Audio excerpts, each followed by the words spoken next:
Yon, good morning. Ayan, share ko lang yung ginagamit ko pag hindi ako nagpa-practice ng drums. Pag kunyari nakahiga na ako, yan, meron akong stainless na bakal na ginagamit. Ginaganyan-ganyan ko lang di pampalakas din yung daliri sa bass o sa gitara. Pero may purpose ko dyan, syempre yung mapalakas ko yung wrist ko. Pero siguro, para sa akin, naging effective naman. Pero yung iba kasi sinasabi nakakasira raw ng pulso yan. Pero ayun lang, sa akin, sa ngayon, effective pa naman sa akin yan. Tagal ko na rin ginagamit yan. Kauna-una. Dati bakal lang, nangangalawang, parang mabaho sa kamay. Yan, bumili ako ng stainless. Kaso, yung putol lang, maliit pala. Pero okay lang, kasi ganun din mabigat. Yan, pag nakahiga ako, kunyari may pinanonood ako, nakaganyan lang ako dyan. Kung ayaw ko ng maingay, pukpok lang ako ng pukpok. Air drumming kumbaga, pero yan sa daliri yan.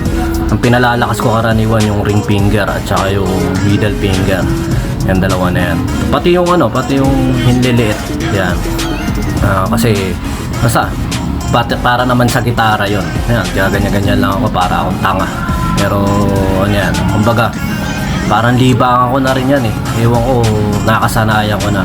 Ayoko kasi nang masasayang yung oras. Kunyari nanonood ako may pinanonood akong lesson sa basta nakaganyan lang ako. Tsaka yun niya, kagabi pinanonood ulit natin si Dave Weckl naman.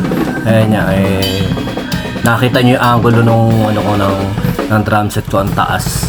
Tapos yung halos yung finger ko at saka yung pinakabraso ko na yan, halos diretso lang, hindi siya babambaba. Kasi pag babambaba parang sumasama daw yung balikat natin. Pero syempre iba-iba nga tayo ng structure ng katawan, iba-iba tayo ng basics pa tawag doon, o basta ganun.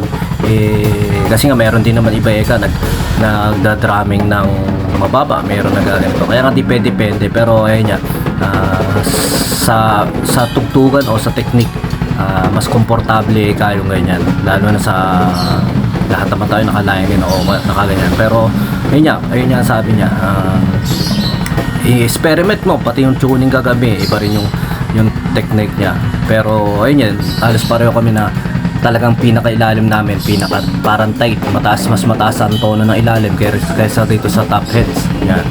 Tsaka ayun lang, marami rin syempre tayo mapupulot sa panonood niya na gano'n. Tsagayin nyo lang yung mga, kunyari 2 oras, 1 oras, isang malaking bagay yun. Kahit isang araw lang may napapanood tayo gano'n, lalo na sa drumming. At tsaka yun nga pala, di ba may sumisikat ngayon na parang post ni Jose Maricha na sabi, ang music ay parang side mo lang, parang sideline o parang ganito mo lang. Pwede naman yun, totoo naman yun, kasi hindi naman talaga makakabuhay ng pamilya pag talagang maasa ka lang sa tugtog gabi-gabi. Pero depende rin kasi meron yung mga nagka-abroad talaga yung pinamuhay sa pamilya, nakapagpaaral, nakapagpaganito. Pero depende nga yun sa tao. Kung talaga naman alam mo, ng passion mo talaga, ipurso mo lang, kasi minsan lang naman tayo mabubuhay sa mundo.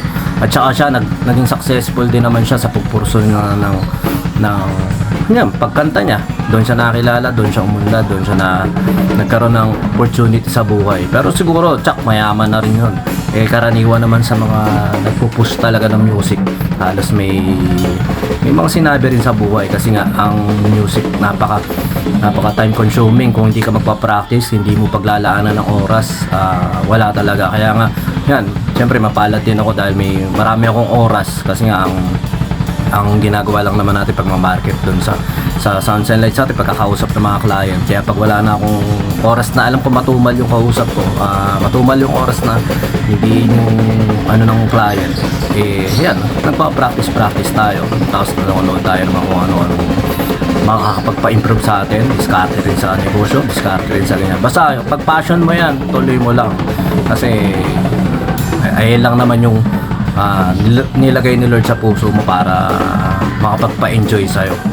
Sabi nga ni Dave Weckl, hindi naman talaga siya pumili sa drums ang drums ang pumili sa kanya. Sa totoo lang, malalim yun, hanggang ngayon hindi ko pa naiintindihan yun. Siguro nga yung mga bagay na pumili sa atin talaga mismo, hindi naman natin ginusto, hindi naman tayo musay sa ganon.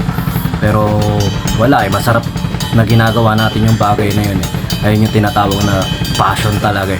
Pero sa akin, irony, tingnan mo Marami akong banda na hindi natutugtugan yun kasi nga sa negosyo ko na ngayon natatapat ng Sabado at Linggo, kaya hindi naman lungkot sa akin na imbis na natutugtugan ko yung mga tropa ko, hindi ako makatugtog, hindi ako hindi ako makapag-commit sa pagbabanda kasi nga ang trabaho namin Sabado at Linggo na katapat minsan ng mga gig, nakakakaya naman na magkukumit ako pa tapos hindi ako pupunta.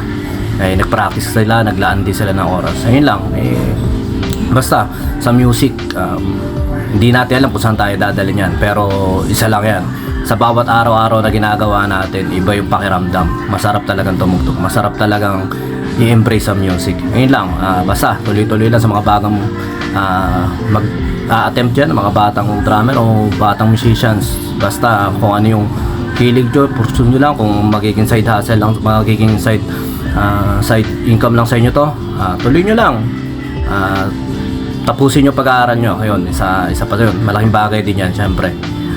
Ayun lang, salamat sa mga nanonood, sa mga nagpa-follow, sa mga nagko-comment, maraming salamat. Pa-follow na rin yung page ng BGM Lights and Sounds, at saka yung may YouTube account din to, pero ang i-follow nyo na lang yung YouTube account ng BGM Lights and Sounds TV sa YouTube channel natin. Maraming salamat po.